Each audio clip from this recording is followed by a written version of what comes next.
All right, we are now live talking today about the opportunities area in the Work Smarter CRM.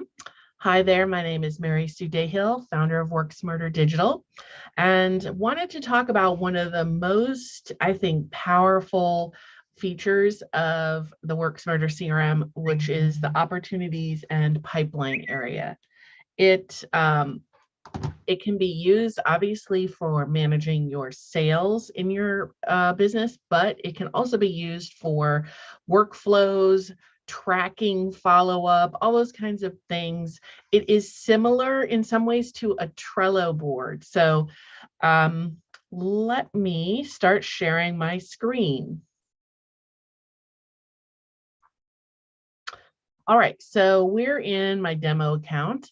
And if you come down to opportunities, it opens up to the opportunities area. So you can see this one's just a quick, simple one. I'm calling it the client onboarding pipeline. Now, opportunities, pipelines, what do these two words mean? So opportunities is very much of a sales term.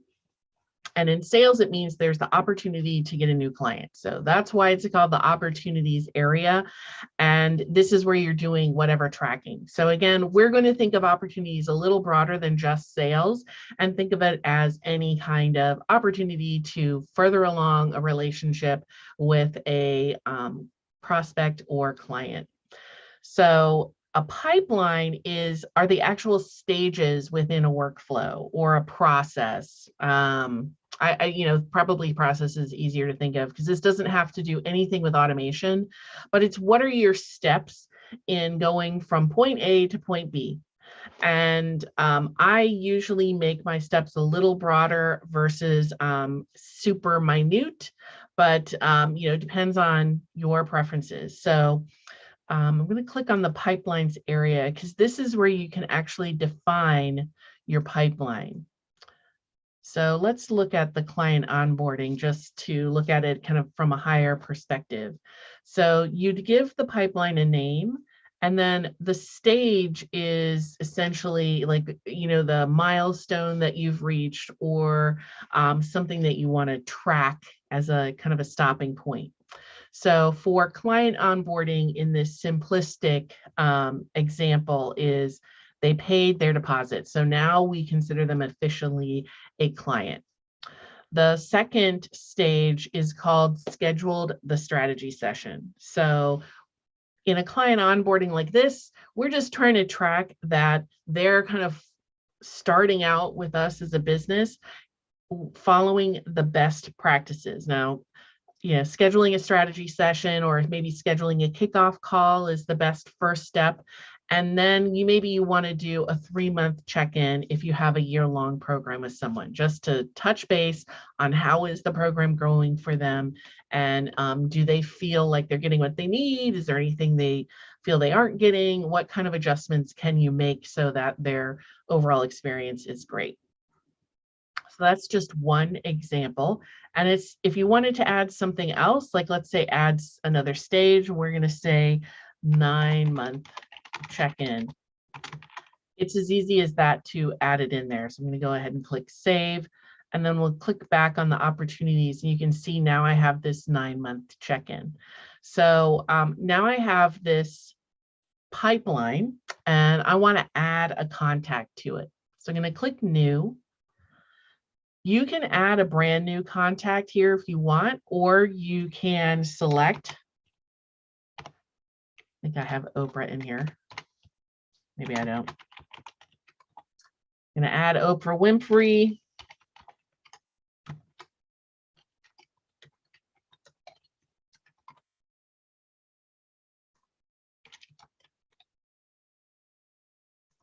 I'm going to add my tag, and we got to give it a name.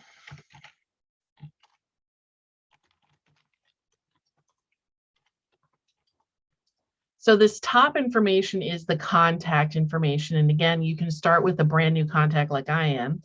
This bottom information is what's part of the actual opportunity record. And so it has to have a title. And it's already in a pipeline, so that's pre-selected, and it's going to default to the first stage in the pipeline, but you can change that. And it'll default to open, and I'll talk about these other statuses in a minute. You could add a value here if you want to track like how much revenue is related to this particular opportunity. I generally don't do that, so I leave it blank. And then assign it an owner. And depending on how many team members you have in your business, this is intended to show who is responsible for this relationship. So I'm going to go ahead and click add. So it's going to create the contact record and create the little opportunity record here, which is really cool. So you can see it has the title here. It has the tag. And if I had a task associated with it, it would also show that. And if I had an appointment, it would, give me an indicator that there's an appointment scheduled.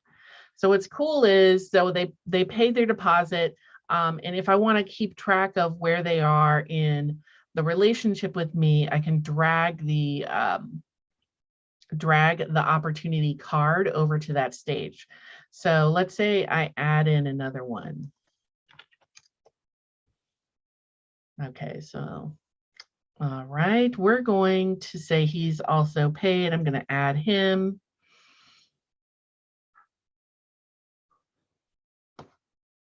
So now you can see I have two cards here, and it's giving me a summary along the top. So I have one lead, and I'm not putting any dollar value, so that's not showing there. But let's say Declan, I actually already did my 3-month check-in with. And you can see it kind of takes a minute for these things to pop to the right spot. But I could choose to also just update the stage on the opportunity record. And then let's just move it to the 9-month.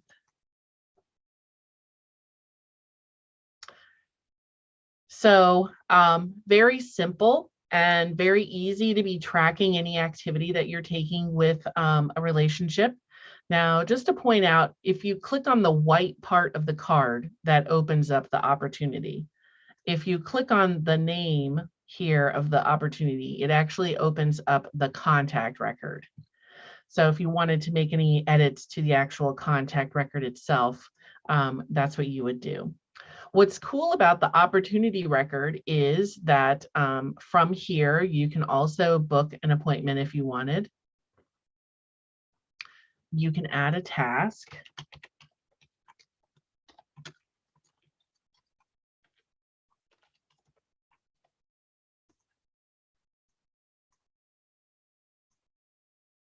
All right, so I've added a task. I'm going to click update.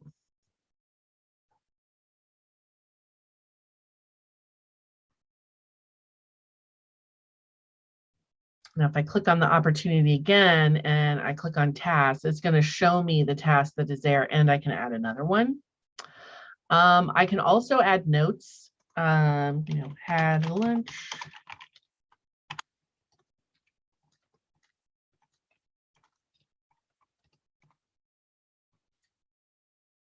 So it can be very simple. And again, it adds the date and time and who added the note. So that is awesome. So let me just click update here.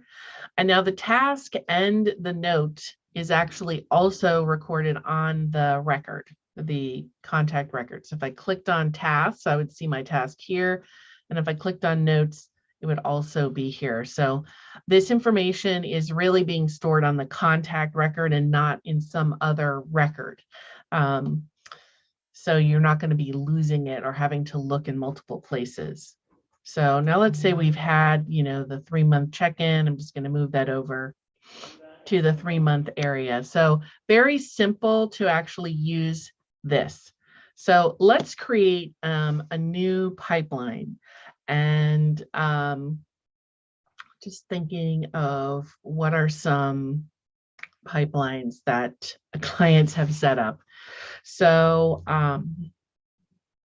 maybe you have kind of a defined process for how you're nurturing leads before they become clients. So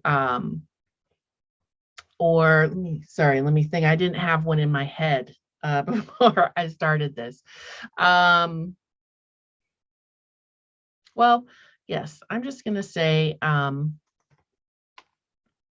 warm leads. So these are people that are interested, but they may not be ready to actually start. So I'm just trying to build my relationship with them. So my first stage is just going to be warm lead. I like to start with this first stage being the just, I've identified them as being a warm lead. So that's where they start. So my next stage would be kind of the first action point. So first, I've identified them as a warm lead. Second, maybe I'm going to reach out to schedule a networking one-to-one. Then I'm going to maybe send them a article about a topic of their interest. Interest, can't spell here, interest article. And my next step is going to be sending them or maybe just reaching out, doing a follow-up on the article.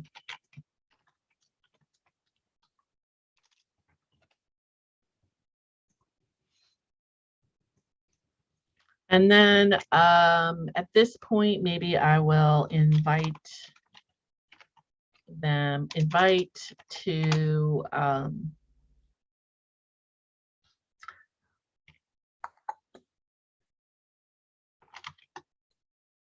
sorry, let's see, invite to workshop, let's say.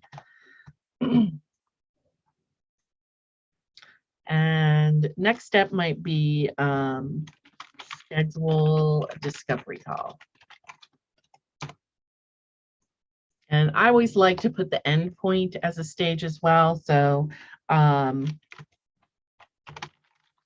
want them to be a new client.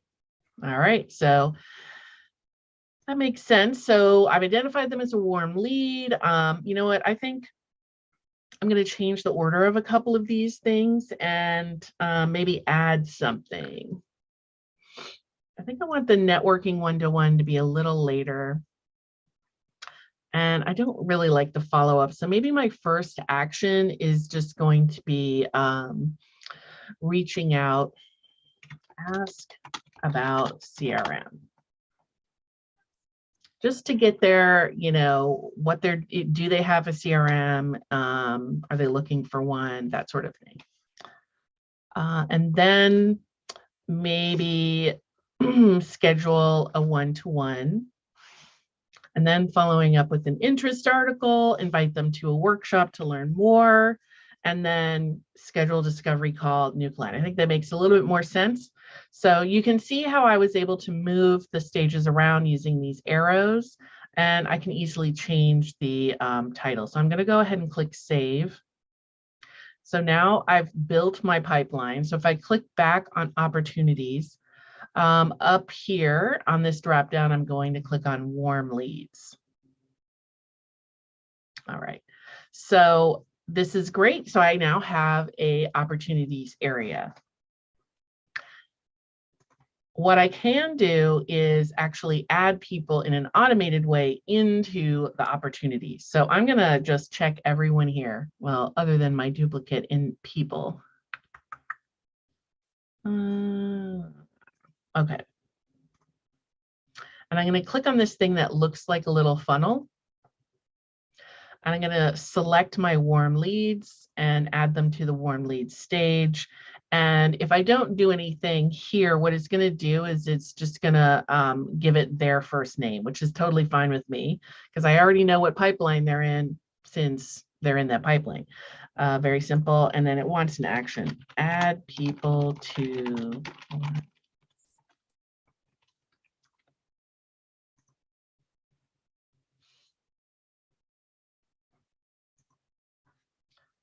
all right, and I click back on opportunities. So you can see now it's built out it's added those people that were already, that I selected. So it's automatically added them. And maybe I had started this process before, you know, I had a pipeline. So I've already asked this Harpo for about their CRM. And Nadia and I have already had a one-to-one, or I've already reached out to her to schedule one. And these are the other people that I need to take some action on. So again, very easy to actually use this tool. Now, the really cool thing is on the Lead Connector app, mobile app on your phone, you can actually update your pipeline and add notes as well here. So that's what makes the mobile app very powerful, is that you have contacts on there. You can add notes to contacts, you can add tasks, and you can also update the opportunities area. So when you're on the go, you can be really diligent about managing your opportunity and pipeline everywhere. I hope this has given you some ideas on how to use the opportunities area.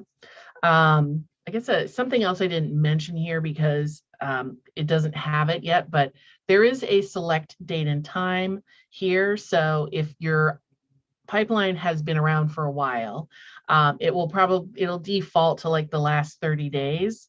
So if you're not seeing someone on this list, it might be because they fall out of that time frame. So you just click on that and change the time frame. The other thing is that all these opportunities are considered open, and I haven't actually spoken about the different types of status. So again, let me pop this open. So under status, there's open, won, lost, and abandoned. So again, these terms are a little more sales focused. So you just have to think about what it means from, you know, bigger picture. So open means it's still active. One means that the activity that you are tracking has achieved the outcome that you desire. So for my warm leads one, the outcome is that they become a client. So if someone did become a client, I would change the status to 1. If the person told me just directly, no, I am not interested in your CRM, I would click them as lost. So abandoned means, you know, this you can define for yourself. For me, what I've defined abandoned is that I have done everything I could to follow up with someone and they're totally not responding. So I can either choose to record it as lost, but I prefer to record it as abandoned because they never actually said no. They just have not responded. So I choose to put it as abandoned. And you can make that change on here in the status area, or you can make the change by moving the card. So maybe Nadia became a client. So I'm just going to pull that card down and drop it into 1. So again, it takes a second. Now her card is no longer here, and you're probably like, is it now down a new client? Nope, it's not. So this here, this drop down is all the statuses. So it usually is defaulted to open. So you can choose to show all, or you can choose to show 1. And you can see now it has that little green thing. So probably, as I said, I like to have a endpoint in my pipeline. I'm a little OCD with that. So there you go. So I'm going to go back to open because it has more cards on it. So another cool feature is you can change what's visible on the cards. So maybe I want the task to show. And I want the calendar event, which we probably don't have any. I want note, company name, and I'm going to say hide tags. And really, I don't need to see who somebody's assigned to. So you can see it kind of simplifies the card a little bit here. So it's showing me that, oops, sorry. It's showing me that I have a note and that I have a task. There is no appointment here. And I don't know what that is there. But if I unclick the hide assigned to, that's where you're getting this, that Harpo is actually assigned to me. So I don't need to see that. So again, this is very helpful to be able to have kind of the content that you want on the cards, and so that they're the size, that you want.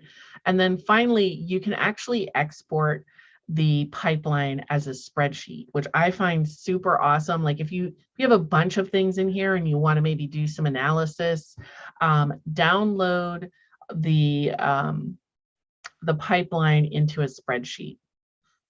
So it pulls in the opportunity name, the contacts information, what else? And then the other thing that I like is that it includes the date added and the date updated.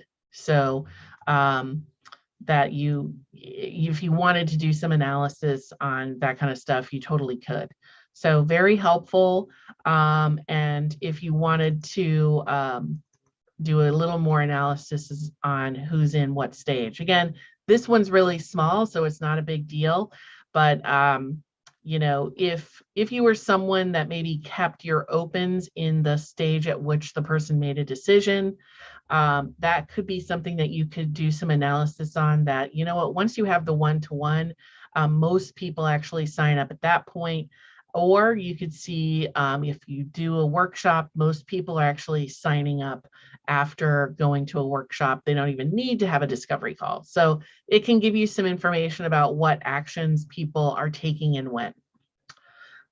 Now, final thing is on the dashboard. In this area, there are the funnel here and the stage distribution are pulling in data from the actual opportunities area. So let's switch this over to warm leads. And again, you have to pay attention to the dates here. If you've been using it a while, the dates will matter because it will not include opportunities before this date. So it gives you a funnel view, and it's just showing you how many of your opportunities actually moved through whatever process you defined in your funnel. So I had started with 6 warm leads, 2 moved to ask the CRM about CRM, 1 scheduled. Now, what it does on these other ones is that if somebody won, then it just assumes that they went through all these steps. So, but it's giving you a percentage of how many won. Then on the stage distribution, it's doing a little different. It's showing you where people actually are. And in the stages. So we have most are in warm leads. We have 1 that is ask about CRM, and we have 1 that is won status. This view also shows you how many are lost or abandoned. And I think if you actually set someone to lost or abandoned, it will show you that too. So again, just a different perspective of the opportunities area. So I hope this has been helpful to you on how to use the opportunities in your business. You can automate activities in the opportunities area, which I generally show as part of when I'm creating an automation recipe. So don't think that this is only a manual activity. I guess I should just quickly show in a workflow at any point, if I click on a plus sign and then I type in here opportunity, I can create an opportunity, and it will be very similar to, it's very similar to what you do if you added them from the contacts area.